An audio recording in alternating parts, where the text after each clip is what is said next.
What's up, you bunch of fly hippies? Today we're going to tie something I like to call the pink taco. It's a floating shrimp. Looks something like this little fella right here. You can tie it with all kind of different materials. This one's got a ton of flash in it. We're going to take some of the flash out of that today. We're not going to have so much. Why? Just because. So, doesn't matter. You make it flashy, not flashy. It's still going to have plenty of enough flash in it, I think. So, anyways, we're going to get started. I'm going to go through the materials while I'm throwing them on the hook. And that'll let everybody know what the materials are. So here we've got a Gamakatsu B10S Stinger hook in size 2, and we're going with a Danville 210 denier thread in hot pink, and I think that's it. Let's load the hook.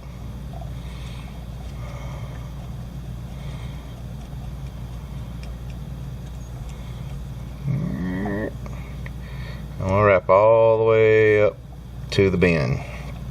The bend on a B10 hook is a little bit different than like a standard hook. Bring it all the way up to the bend and then all the way back in front of the hook. Okay, first material we're gonna throw with this bad boy is gonna be a little Arctic Fox. This stuff right here in white. We're going to take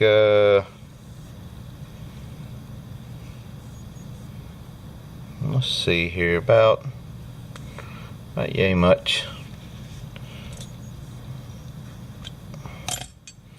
I'm going to use that. Don't really have too many guard hairs, and about like that, right on top of the shank. And I put it on there pretty much by look. I don't really measure it out too much.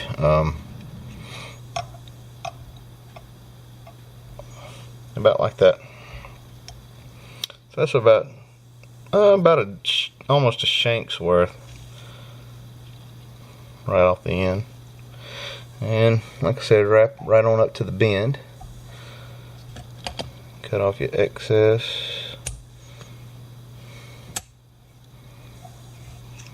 I'll wrap back.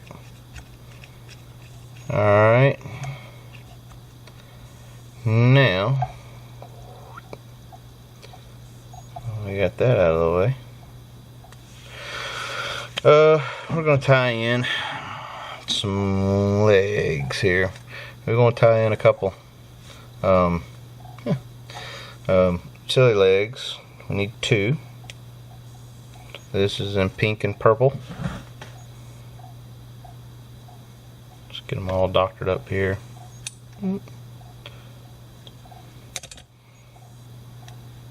Alright. So, let's see. I'll run the, actually I run these all the way back. Bring my thread all the way back. I'll wrap them up like so. Just pretty much split it around the thread and tie it to the side of the hook shank. And I don't pull these super tight, because if you do, it'll cut them. And I wrap them all the way up to the front or back, whatever. Where I tied my fox fur in. So, and like I said, I'm an idiot. Practice what you preach, man. Practice what you preach. You don't have to do this. I mean, you can cut them and stack them in there or whatever. It ain't that big a deal. Like I said, the biggest part is just not pulling super tight, because they will cut right on off of there. Then you're just gonna be mad.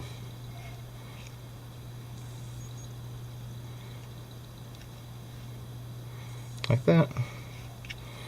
Alright, we'll wrap back about midways, or just in front of the hook there, and then after that we're going to tie in a set of eyes. Tie in a set of shrimp eyes, one on each side. Try to keep them even, and the shrimp eyes are going to go, we're going to get them back with a B10 right after it starts making its bend. It's like a secondary bend, and I get it right in there.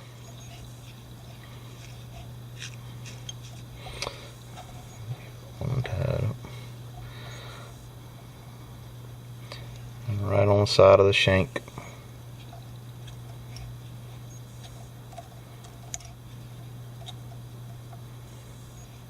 Look, they're touching. Oh no. Alright. So, got those tied on. And I'm going to give them a little love bend there. Just kind of flare them out just a little bit. Alright, let's see what else we're going to do. We're going to put in, come here, come on to me. Couple 2 or 3 strands. I got 3 strands of a pink crystal flash here. It's pink. Why is it pink? Because this is the pink taco. Part of the shrimp taco series.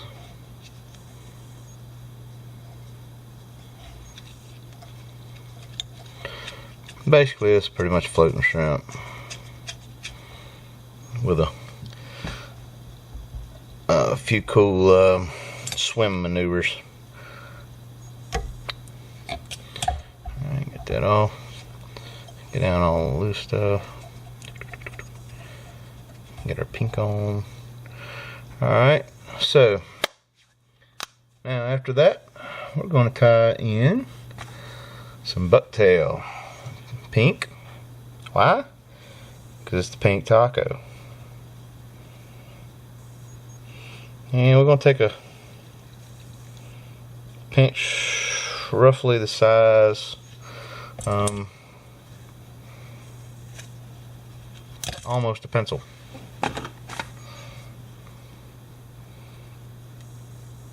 You know what? Before we do that, let's do this little dab here. We'll CA glue to set the eyes. I have a tendency when I'm doing these videos to forget to glue. It's always like, you know, when you're tying and you're tying for speed, it's just, and you just go on down the line. Anyways, doing videos, you're sitting there talking, you ain't thinking. You're thinking about talking is what you're thinking about. Okay, so back to the bucktail. We got it all wadded up like so. We're going to come back to right there. This is as much of a look and a feel kind of thing as it is just measuring it out. I'm sure you can measure it out, but kind of like making gumbo.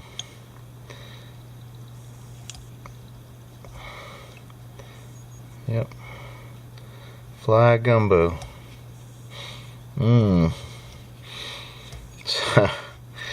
Anyway, you're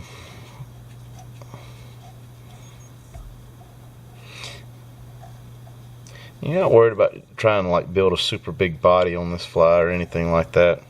With this bucktail, what I would like to do is come up here right behind my thread and cut off at an angle like that. Like I said, you're not trying to build up a big body on this thing, because this mostly we got some foam that's going to go on top of it that's going to pretty much make up the body. That looks all nice, wrapped up and secured on it. I think so. Okay, now we got two other things. Let's see, to tie in. This has got a few materials on it, but it's not really, I mean, it's pretty quick fly to tie.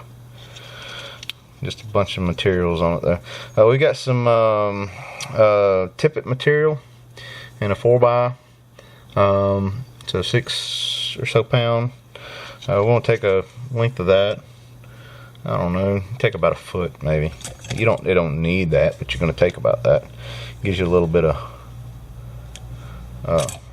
room to play with there. And lay it beside or underneath the hook shank. Don't lay it on top.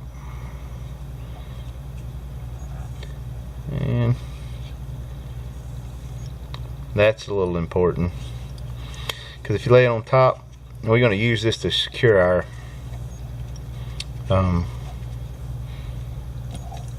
foam down. Lay it on top, it makes that first wrap really awkward.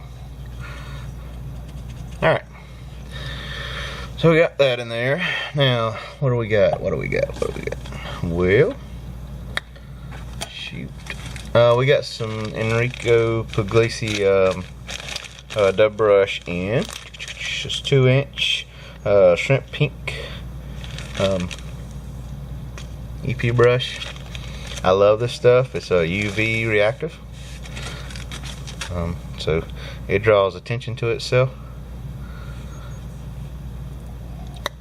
Let's see here. We started back about 3/4 of the way. Find some ugly scissors here. Rip that off. And we start at the back. We wrap forward. Make sure that whatever you do not get your tippet material caught in this when you are palmering it back.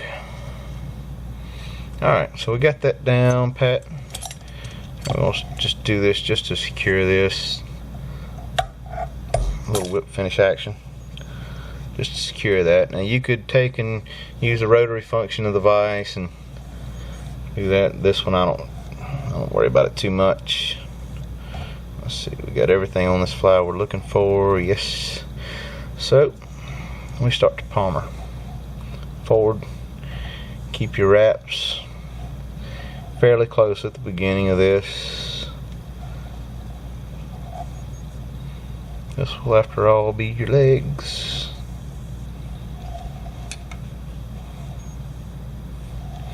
Of your shrimp.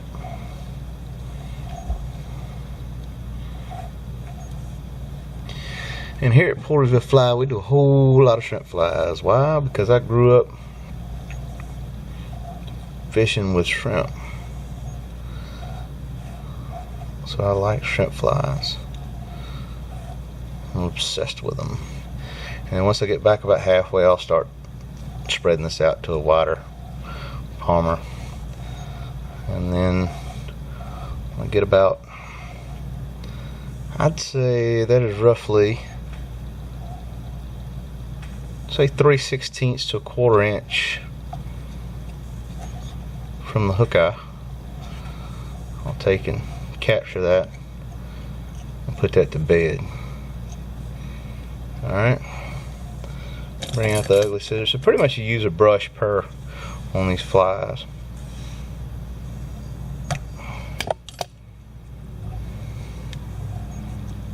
Okay, now isn't that a bushy mess, right?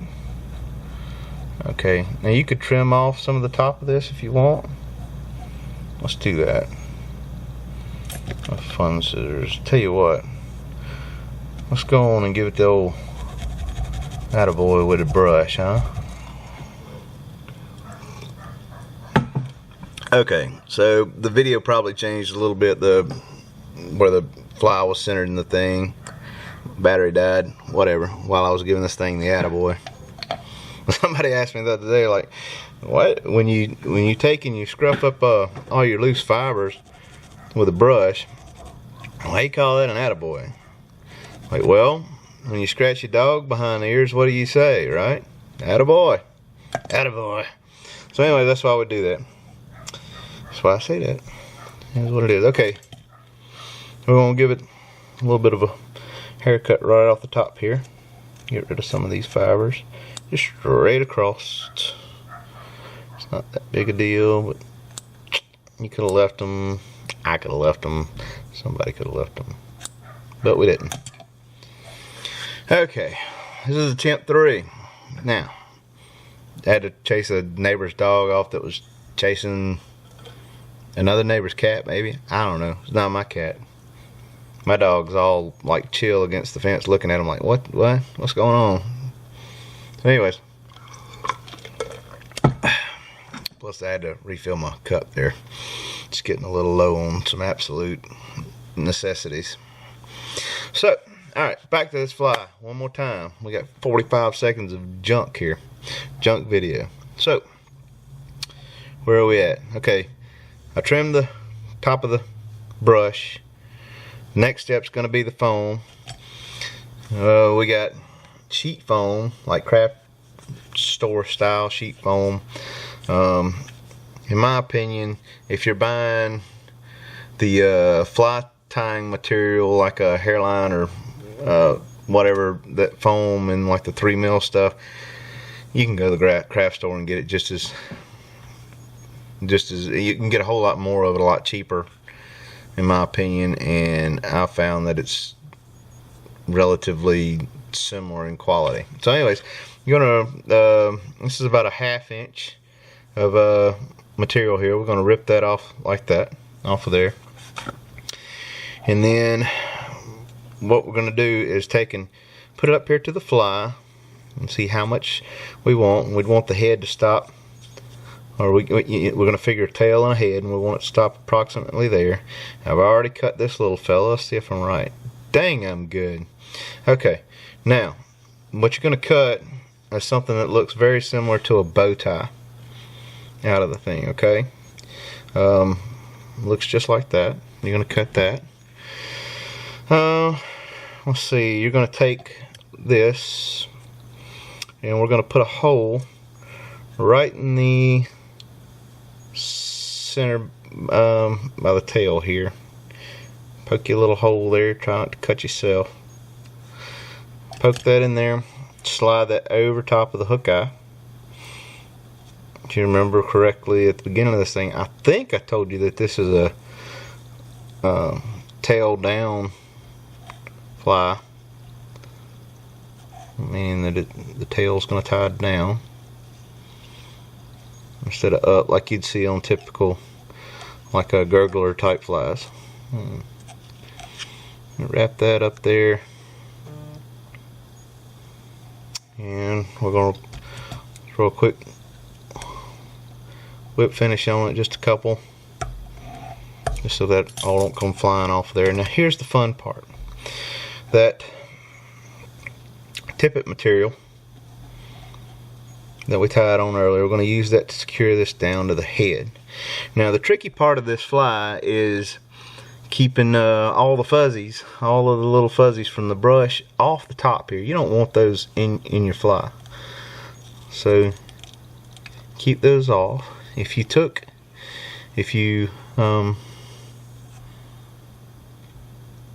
did like I said and wrap this on the bottom of the fly, or on the side, then the first wrap's going to go pretty smoothly. Now just keep brushing those fibers out of the way. Don't worry about what it looks like on the bottom too much. You want to keep kind of divide a little bit. We're going to use our brush brush to get them all back loose again on the bottom, make it look normal. That's the plan anyways. Sounds like somebody's honking at the neighbor's dog. Little bitty dog too. Little dogs are always the meanest, aren't they?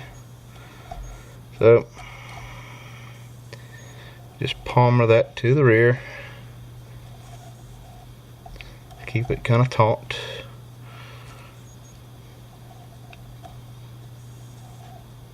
This might take a lot of brushing on the bottom. And we'll just keep getting smaller and smaller with the palmer toward the back until we get back here to where we've secured our thread. Now, a little cool trick here. I'm gonna try to show you, see if I can get this in the video. Alright, so we're gonna take and spin the wrapping or the our tying thread around the tippet material a few times. That grabs it, pulls it up, and secures it. That's pretty cool.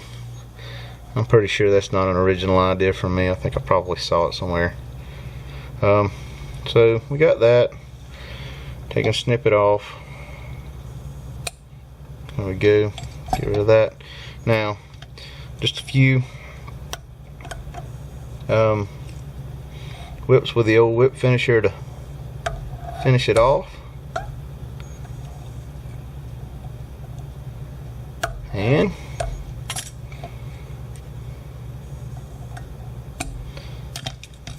there's that. Give your brush the old attaboy. And give it a few minutes going with this. Get as much of this loose as you possibly can. Make it fuzzy. Make it fuzzy.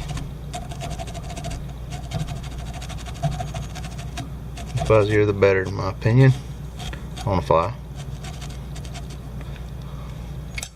Well, as far as trimming goes anyway. Alright, and then take it, when you've got it all brushed out with your brush, just pull them down, straight on down. Alright, take your good scissors and get up here as much against the hook eye as you can. Aim down to the eye of the hook, or the hook, the barb of the hook, and cut. Okay, now we're getting somewhere. If I can talk and do this, would be all right. Okay, and we got that. So we're going to take this flash that we've got, and we're going to pull it to roughly the length of your bucktail you got up here, and pull it a little tight without springing it, and cut. Alright, now you can take and leave, I'll leave the top one of these a little bit longer than the bottom one, because you know you got one over top of the other where you tied it on the side of your shank. And try to make them roughly the same size. So pretty much you get some pink happening and some purple happening. Okay, now you could stop there if you wanted to.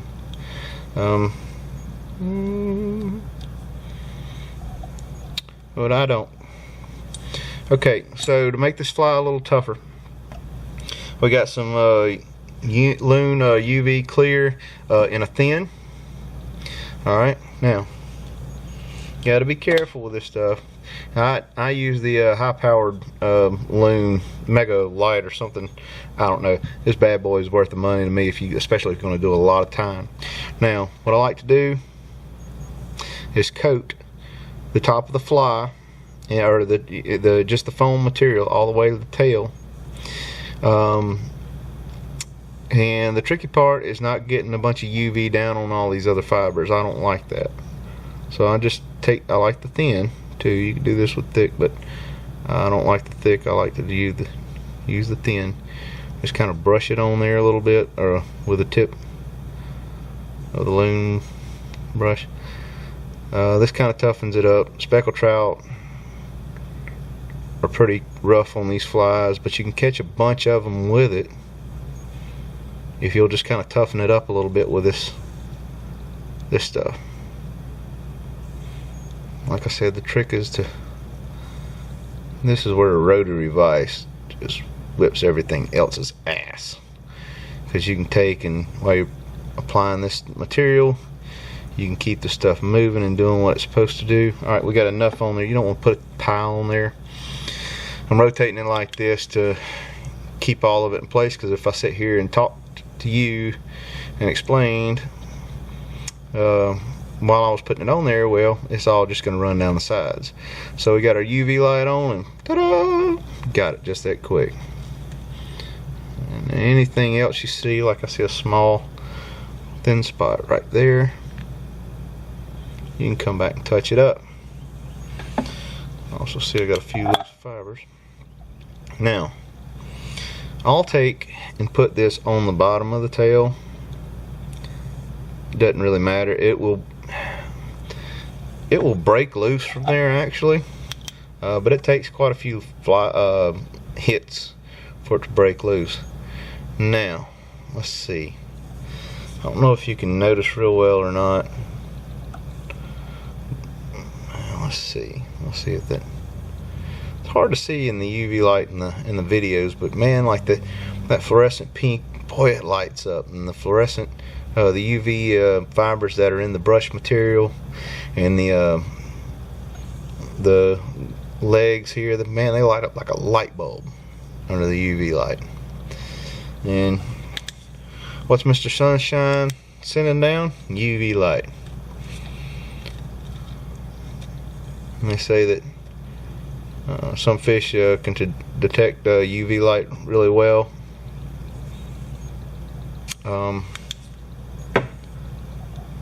And I believe speckled trout are one of those fish that can do that. Alright, now one more step, okay? Here's something that I don't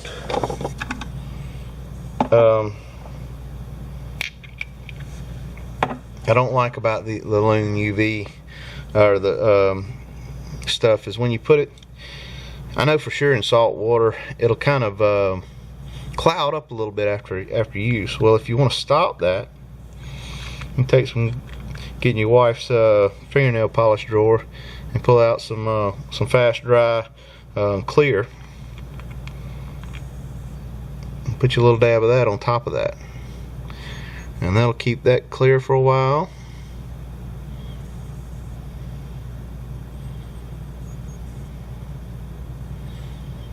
And it doesn't let it cloud up.